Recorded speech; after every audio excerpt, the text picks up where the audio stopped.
ever come to regret that decision.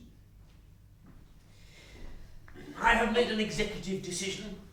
Judging by your poetic outpourings, your brain is clearly in a state of atrophy. So after I sent that telegram off and tried to avoid causing havoc with the lavatory levers as you did, I rummaged among the ship's stores and plundered another bottle. And, before you could say pop, this came from the wireless operator.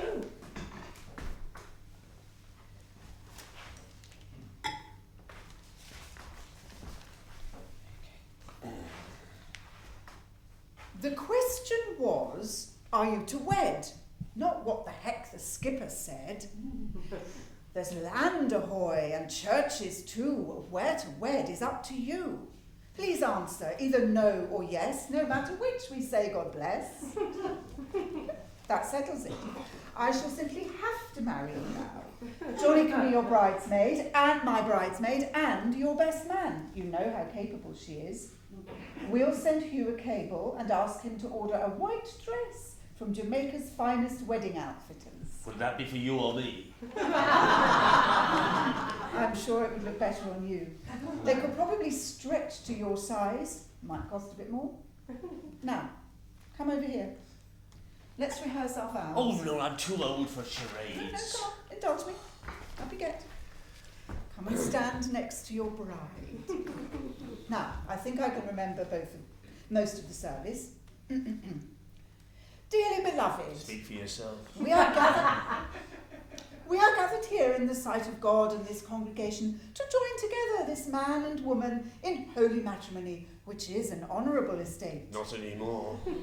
and is not to be entered into unadvisedly, lightly or wantonly, but reverently, discreetly, Always. soberly, Never.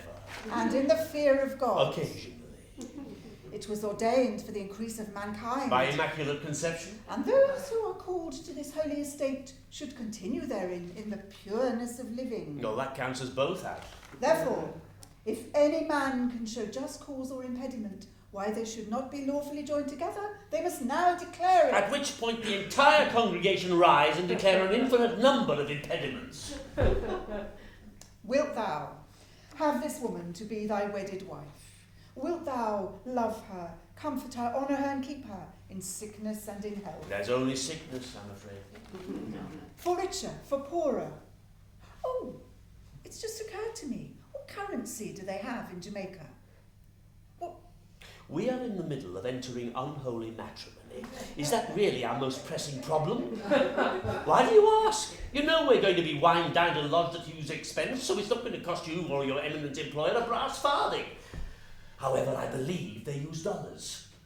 Are they the same as American dollars? I haven't the foggiest. Oh. After I visited Lena in Las Vegas for the first time, I developed quite a penchant for those American silver dollars. You know, they're quite remarkable. Have you seen them? They've got an eagle on one side and a lady with a terrible headache on the other. Sounds like it was modelled on you after you'd had too much champagne. Oh, that's impossible. There's no such thing as too much champagne. True. You do have an uncanny capacity to put it away in copious amounts with no catastrophic effects on your penmanship. Sadly, the same cannot be said of me.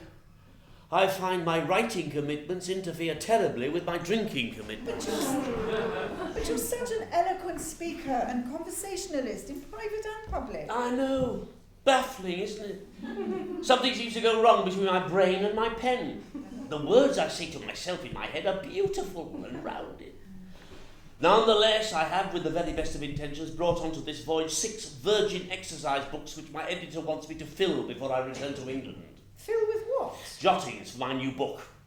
It's going to be a follow-up to that unfeasibly successful volume, Gilbert Harding's Book of Happiness. I'm amazed, filled more than one page. So what's the subject for this one? Gilbert Harding's Book of Manners. Which will fill precisely half a page. I think my editor and publishers share your opinion. Well, you'd better get on with that telegram at the very least. Oh, can't you do it again? No, certainly not. I did the last one. That taxed the limits of my poetic powers. But this is all your fault. Shouting the odds about us getting married in front of your Fleet Street colleagues before we both disappeared from the public eye for weeks. And now look where we are. And why has this happened? Because I'm too loquacious? Apart from that, all this fuss is because every week I appear on various inane parlour games and panel shows which, for reasons which passeth all understanding, have captured the public attention in an almost obscene manner. I find it beyond comprehension that because I speak my mind, it has made me the most watched man on British television. You cannot possibly complain about being the most watched man on the most popular form of entertainment. Well, I doubt whether it is entertainment. How can a television programme be called entertainment when people are watching it just to see how rude one of the panellists will be and whether they will upset the contestants? Oh, it's about more than entertainment. Those small magic boxes in the corner of countless living rooms take us, you, into thousands of homes and into millions of lives. There you are, visiting them at home like a faithful, familiar friend. Yes, and we all know how familiarity breeds contempt. No, it breeds affection and fascination. You cannot deny it. The public love us. But they don't really know us. No, but they love what they think they know.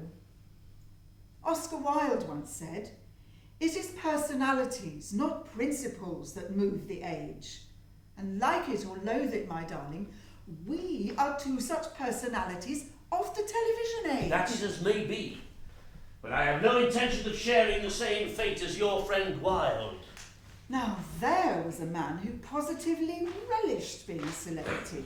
Yes, and look what happened to him. Anyway, I still refuse to accept that I am any such thing. Why should I be celebrated by anyone? I cannot believe some of the ludicrous things that have happened to me simply by virtue of being a personality. I have now appeared in several films as myself. I have been impersonated by Peter Sellers. As have I. And Noel's always threatening to make me a character in one of his plays. Well, I can do better than that. By the time I return to England, Madame Tussauds' finest waxworkers will have finished fashioning a likeness of me that will take pride of place in their museum. Once installed, every hair, pore and fibre of this mannequined me will be marvelled at by idiots who are only too happy to waste money paying to see a fake model of a fake celebrity labelled the most famous man in Britain. There is nothing fake about your fame or your celebrity. Anyway, it's official now, since you have the same solicitor as Judy Garland and Liberace. As of course do I. Yes, and that's the closest our names will ever get to being joined together on a legally binding document. Oh, incidentally, I take it you are aware that our eminent lawyer routinely attends court wearing full facial makeup that will put the Gaiety girl to shame. Well, of course. Given the nature of most of his clients, I would expect nothing less. Well, God help me if I ever end up on the wrong side of the law and we have to stand side by side in a courtroom. The jury will think he's my wife. If anyone knows how to stay on the right side of the law, it should be you. You used to be a policeman, didn't you? Well, only for a briefest possible time. I thought they'd make me a detective or something, but of course I was merely a bobby on the beat. The worst thing about being a policeman was that I would forget that I had the uniform on. So whenever I started chatting to people on trains and buses, I couldn't understand where they began shifting awkwardly in their seats. It was my first real experience of feeling alienated from people, though inevitably not my last. How can you feel alienated when the public at large have embraced you with such great affection? I know your capacity for self-loathing is boundless, but is that really so difficult to understand? I simply fail to comprehend why the public are so interested in the minutiae of my private life. Because television magnifies us. It makes us appear larger than life. Every word, every gesture, every mannerism. I don't have any mannerisms that I know of, and I've certainly never cultivated any. Oh, your entire manner is a mannerism. In all honesty, I can't say that I've found fame a burden. If people come up to me and ask me for an autograph, I love them for it. I'm thrilled that Nancy Spain has been turned into rhyming slang. Did you know that a drop of Nancy now means a drop of rain? I used to ask myself who the hell I thought I was, but now I know. And so do millions of people. How could people possibly not know who you are when your car ostentatiously sports a number plate that spells out "N Spain"? Not to mention those monogrammed shirts, which you couldn't even resist wearing on this voyage. You actively court public attention, whereas I don't. And frankly, I'm amazed that your love of the limelight hasn't left some of your more indiscreet behaviour exposed to the full glare of the spotlight. The press aren't going to turn on one of their own, are they? I'm afraid I don't share your Jiminy Cricket optimism. You mark my words, one day they'll turn on anybody who has a secret big enough to ruin their reputation. I feel the next decade will be quite different for us, no matter how many friends we have on Fleet Street. The signs are already there. The 60s will be about scandal, socialism and sex, and not necessarily in that order.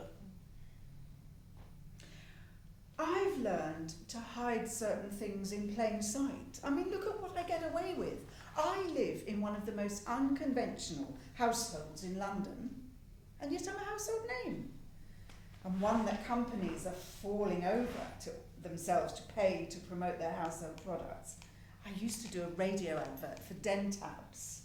Day after day, the house rang to my proclamations that 99 out of 100 children have decayed teeth. But here comes something that can help. Dentabs, tablets that clean teeth. And did they? I've no idea. Johnny refused to have the damn things in the house. She said having my dulcet tones bursting forth from the radio all day singing their praises was bad enough. While we were enjoying our healthy repast this morning, Miss Laurie kept referring to something that she's brought with her, that she calls her a flat plan. I assume you know what she's talking about. Yes, it's the page-by-page plan for that new woman's magazine she's been asked to edit. Oh, and what's it going to be called? She. After the cat's mother. Meow. It's being billed as Britain's gayest, liveliest magazine for women. I assume you'll be writing about some of your more famous lady friends. As far as is decently possible. But I need to be careful. There are only so many stories I can file featuring Jeanette or Marlena without someone starting to read between the lines. But then so many people are devoted to Dietrich. I can get away with it. Beaverbrook's one of them. He's got his own personal copy of Destry Rides Again, and he indulges me whenever Johnny and I dine with him by screening it. Johnny's seen it so many times now, she swears she's going to have Boys in the Back Room played at my funeral, just to pay me back. And all the many famous names assembled will be able to sing along as they wave you goodbye. Just so. I'd like it to be more of a celebration, so a celebrity choir would be most apt, rather than having to pay the preacher for speaking of my glory and my fame. No one will need to pay him to do that for you. Whereas it would take a king's ransom in my case. I have fame, but no glory. No glory whatsoever. Whereas you seem to be able to cover yourself in glory, no matter how outlandish some of your ventures might sound to the rest of us. I mean, tell me honestly, is this cookery book idea merely one of your typical madcap whimsies, destined to simmer forever on the back burner? No. I'm quite serious this time. Even Johnny thinks it's a good idea, and you know what a ruthless editor she is. The Nancy Spain Colour Cookbook is going to offer something that others don't. You mean a cookbook written by the famous Mrs. Beaton's great niece won't be enough to sell it? Just drop her name in a few times and nobody will give a flambéed fig what the recipes are like. Of course they will. That doesn't mean I won't mention Aunt Isabella here and there. Now that's what I call name dropping on the gas mark 10 scale. And why not? I've often been told that I have a primitive approach to life, and I certainly have a primitive approach to cooking. But I want this book to have plenty of glamour in it. So I'm going to spice it up a bit and include things like amorous prawn fish supper. Then there'll be a section called Fun with Poultry. And another called 2 Ways with Trout. And then there'll be some recipes that I'll claim are favourites of a few of my Then there'll be some recipes that I'll claim are favourites of a few of my more, shall we say, famous friends. I'm going to include chili con carne, a favourite dish of my friend Lena Hall. Without, of course, any hint that you are a favourite dish of Lena Hall. Even in this day, there's only so much spice people can swallow, as well you know. And only so much sauce. And in the dessert section, I'm going to include my friend Marlene Dietrich's recipe for spotted dick. Now there are some words you don't see in a sentence every day. Marlene Dietrich, Nancy Spain, and Dick. If I were you, I'd steer clear of the Dick. Well, from what you've told me about some of your disastrous encounters, I could give you the same advice. There is no need to preach. I could get that from the confessional box. I would be the first to admit that I'm as good at being a homosexual as I am at being a Catholic. My late conversion to the latter has been as unsatisfying as my early awakening to the former. When I was in Edinburgh doing an edition of Round Britain Quiz, I took a chap back to my hotel. After I got undressed, he ran off with all my clothes. I had to go and tell the hotel manager I'd spilled wine down them and asked him to go round to the nearest men's outfitters and get me kitted out. And just to complete my humiliation, I didn't have enough money on me, so I had to borrow some from the quiz producer. A costly experience in more ways than one. George Bernard Shaw once said, if you can't get rid of the skeleton in your closet, you best teach it to dance. But I don't think I'll be taking more in mine out for a waltz in the near future. Never mind. On with the dance, dear friend. Now, I was talking to a producer at the BBC about this cookery book, and they said it might make a good series. I wonder why someone hasn't suggested it to you. Probably because they fear for their personal safety and well-being, I should imagine. Well, it would be perfect for you. Are you seriously telling me that millions of people would be interested in watching me make a souffle on a sponge cake? Next thing you'll be telling me that people will want to watch a programme in which I refurbish my kitchen or overhaul my herbaceous borders. There you have it. Home and Garden with Gilbert Harden. Oh, I think you're missing a trick. Anyway, if my cookery series doesn't come off, I'm thinking of having my own chat show. And what would you call this exercise in folly? The Reign of Spain? A drop of Nancy. Oh, it's worse than I thought. And what sort of guests would you have? Well, of course, there's you. I beg your pardon. As a guest. What? Not on your Nelly. If you think I'm going to go on live television and bare my soul to you or anybody else, you're clearly suffering from something much worse than seasickness. But why not? What would you have to lose? In your hands, just about everything. Sink me the ship, Master Gunner, sink her, split her in twain, fall into the hands of God, not into the hands of Spain.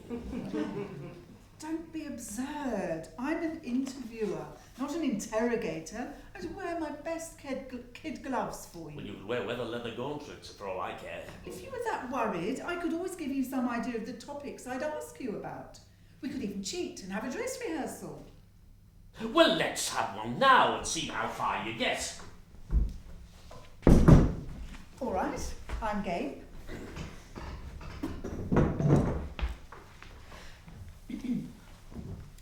Gilbert Harding, you've been described as the most famous man in Britain. Do you like being famous? Oh, yes, enormously. It's the only thing I do that convinces me I really exist. Well, I see you'd start with a great big fib then. I did warn you, but pray continue. Do you enjoy what you do? Certainly, otherwise I wouldn't do it. I enjoy every aspect of it. Oh, fibs and sarcasm. Is there anything or anyone that you hate? Oh, well, apart from this interview, no. But there are certain gramophone records I loathe, mostly those in your collection. Would you describe yourself as a truthful person? Like everybody else I know, I am a liar. I promise myself that one day I will tell my story to someone, the whole story, but not on television. It won't be to everybody's taste, but then neither am I. How would you describe yourself in one word? Unappetizing. Really? But you are greatly loved by a great many people. I beg to differ. When I come lumbering into a room, people always seem delighted to see me. But I find it hard to believe their pleasure is genuine. And why am I expected to smile happily when I'm accosted by somebody with those deadly words, "You don't know me, but I know you"? Must I be grateful with some bore who thinks that they are free to give me advice about my public appearances? So, are you saying that you don't really like the public then? No, The public always gets the best of me. Always. I cannot say that anybody else does. I am nothing but a telephony. And yet the biggest irony is that I have never pretended. Never. If I knew how to, I would. What's your biggest wish for the future? My biggest wish is that the future were over. Oh. Well, perhaps you're right after all. A full and frank interview, even in my soft hands, might not do you any favours. Are you all right? Can I get you a top-up of something? Champagne? Whiskey? No. Oxygen? I was just full of hot air. Better now it's out. Though I must say my appetite could do with the satiating. It's the same way as I become foul-mouthed when I'm fatigued, so my temper becomes rude when I hanker for food. Help me to get my mind off the stomach. Tell me, are some of your amours really going to be essential ingredients in this book? I mean, do you think it's appropriate or wise to hand round intimate aspects of your private life for the public to sample like a dish of hors d'oeuvres?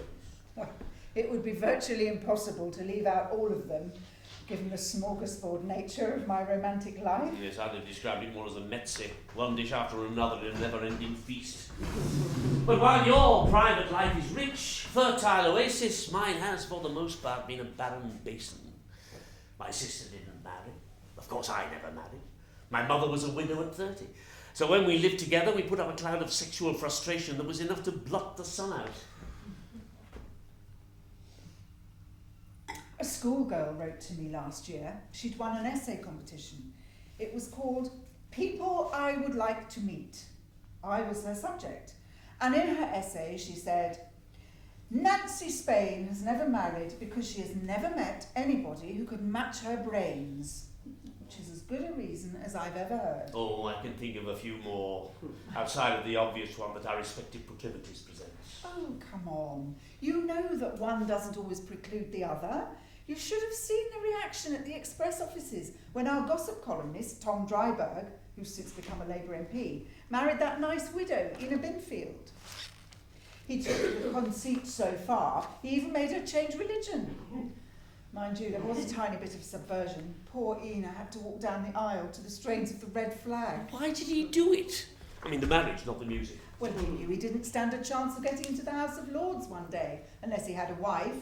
That and the fact that he needed a housekeeper for his country pile in Essex. How on earth does he get away with it? You may well ask. The police are forever finding him in a compromising position in a public toilet. He just brazens it out and tells them point blank that he's a journalist and an MP. And they let him go. Can you imagine if I was caught like that in Nikazi? Well, when you're closely allied to both Fleet Street and Parliament, you can get away with anything. Especially when you're cloaked by a veil of respectable marriage. All the same, Dryburgh is someone with whom you must sup with a very long spoon. Well, even if I was the other way inclined, taking a lawful wedded wife would only have resulted in an awful dreaded life. Love is often, by its very nature, contradictory. How Johnny, or I, or even you, might express love for anyone might fall outside of the accepted concepts of normality, but it's still love. Yes, and you really love Johnny's boys, as if they were your own, don't you? Yes, I do, especially Tommy. I think the public owes me two debts of gratitude. One is that I do not drive a car, the other is that I have no children. And yet you're very fond of children. I think you would have made rather a good father. I've never really wanted to be a mother in the usual sense, but I think I make a jolly good father figure. Yeah.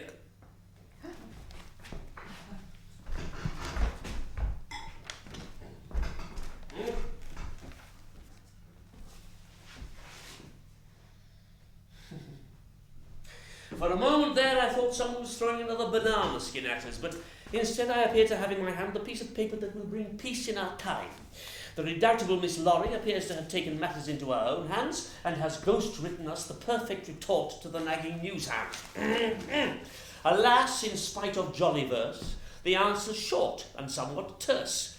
The rumour's heaven, the dream divine, but wedlock still is not my line. So, dear folk, these facts being so, the dreary answer's no, no, no.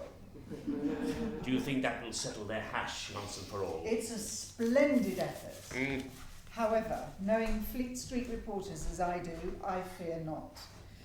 Oh well, I think there is nothing funnier than a blatant lie preferred to the blinding truth. So you don't think we should actually do a Dryburg then and take the joke to its logical conclusion in order to ward off the gossip bank? Oh, good heavens, no.